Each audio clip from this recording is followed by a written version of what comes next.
Hey friends, happy Monday, the 20th of June. It's nice to take a moment and to pray with you.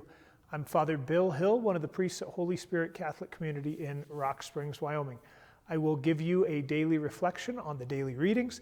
They're linked in the sidebar. If you haven't read them yet, click that link, read them prayerfully, and then turn off your screen. Spend some time with God before you move on to other things. Okay, we have a passage from the second book of Kings and from Matthew's Gospel. We are hearing what's called the Assyrian exile. There are two kingdoms of Israel. They were one in the time of, King David, and then in Solomon they split. The north becomes the kingdom of Israel. The south becomes the kingdom of Judah. Judah is the single tribe in the south, along with Benjamin, and then the other tribes in the north. There are 11 of them. And we hear in this passage about the exile that takes the northern kingdom away, deporting the leadership, the people of education and ability, and moving them into Assyria. And have you ever heard the expression, the lost tribes of Israel? That's where this comes from. They are taken into Assyria and presumably assimilated and never heard from or seen on the face of the globe again. And it's seen definitely as punishment, as a refusal by the people to listen to the prophets who were sent to them time and time again to call them back from worshiping foreign gods. And it's meant to be a lesson, right? A lesson to the southern kingdom of Judah.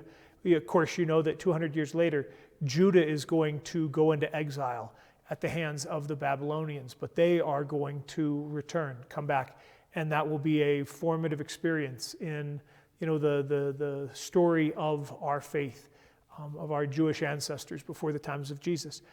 Just to ask the question, what are we struggling? Struggling to accept, struggling to hear. What are we in denial about? What is God challenging us on?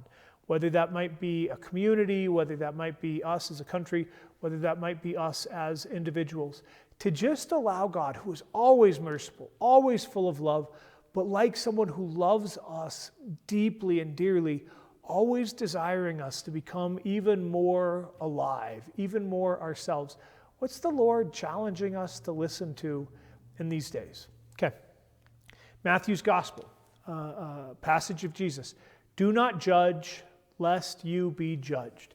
And then a warning, right? The way that you measure out to other people is the way that God is going to deal with you.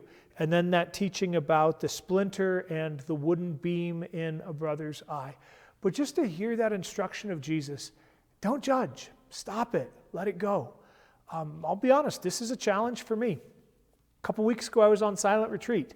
I couldn't say a word. I was surrounded by, 25 priests of the Diocese of Cheyenne, and still some of the priests managed to get under my skin and get on my absolute last nerve.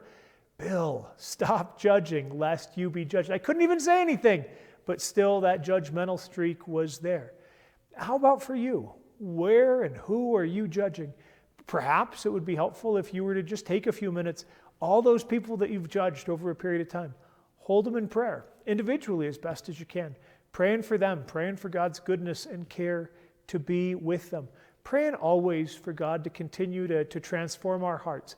Don't rake ourselves over the coals in a judgmental, angry sort of a way, but instead, always, in mercy and love, like the Lord, who desires us to be fully alive, to ask for that grace that we need to let go of judgment and to live in the goodness of God and the love of Jesus Christ, and recognizing that we, all of us, are works in progress, cooperating with the Holy Spirit more fully until the end of our lives. And then, we teach purgatory, purification, conversion, transformation, even after this earthly life is ended.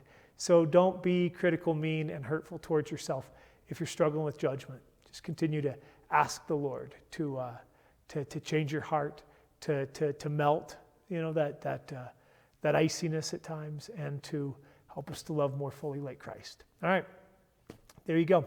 Read those readings prayerfully if you haven't yet done so, and then spend some time with God. Happy Monday, y'all. I pray that it's a great day for you. God bless you.